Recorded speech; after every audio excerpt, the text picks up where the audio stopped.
Welcome to our Devos. We are talking about how we were made on purpose.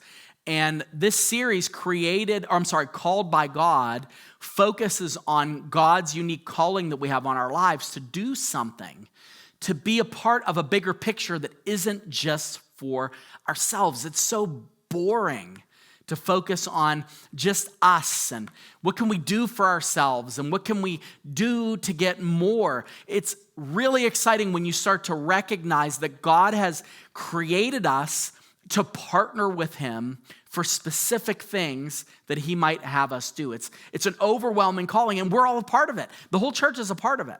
Now, today, I want to talk to you. You might say, well, okay, I don't know where I am. I'm kind of lost right now in my life. I don't know what I ought to be doing. I don't know maybe what my next step is. Well, I want to lead you into a little bit of a shortcut that might help you to get there a little quicker, and that is delight comes before desire. Delight comes before desire. If I had $1 for every time somebody said, I just want to know what God's will is for my life. I just want to know God's will. If I had $1 for every time somebody said that to me, I would have a good number of dollars. It's been a lot of people. I couldn't retire off it, but it's been quite a bit. And my thought about that is a little bit different than what you might be thinking when you hear, I want to know God's will.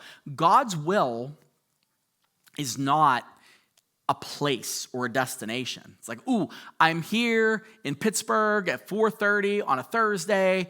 I'm in God's will. I knew that it's not a destination on the map. It's a state of being where you are delighting and depending upon God. That's what it is. And when you are doing that, what happens is God gives you the next step. He gives you the next thing. He gives you the next goal, the desire, the dream, whatever it is. He gives that to you, but it starts first with delight, not with the desire, not with the will. It starts with, I'm just going to follow him. I want to know him. I want my life to matter for him.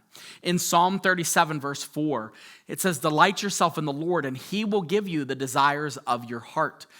For years, I read that as delight yourself in the Lord, and he'll give you essentially what you want. Like, I delight in him, therefore I should get a Lamborghini. Or I delight in him, therefore I should be making 7 figures at a job. Like, that's not what he means.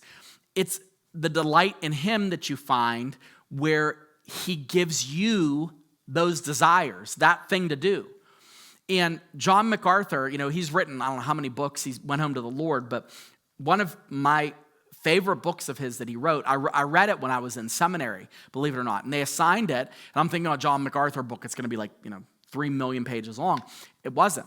It was a little mini pamphlet, and it was called Found, God's Will. And he just went through the different areas in Scripture that actually expressly talk about God's will, and there aren't that many. But then in the end, he says, if you are following God, do whatever you want. And I was like, that's sacrilegious. Do whatever I want. No, because of this. Because if you're delighting in the Lord, and if you are really desiring him, then what's going to happen is your desires are going to change.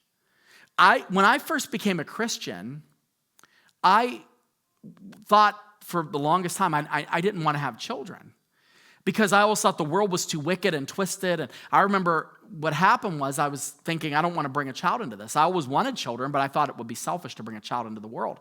And then after I started to really get connected to the Lord, I realized, I want to bring a child into the world because I want my children to impact the world for him, and I want them to get to know him in this world, and I want them to go to heaven and be a part of his family forever, and it was a joy. But that desire changed over time. It didn't happen because I wanted it. It happened because God gave me a new desire in my heart.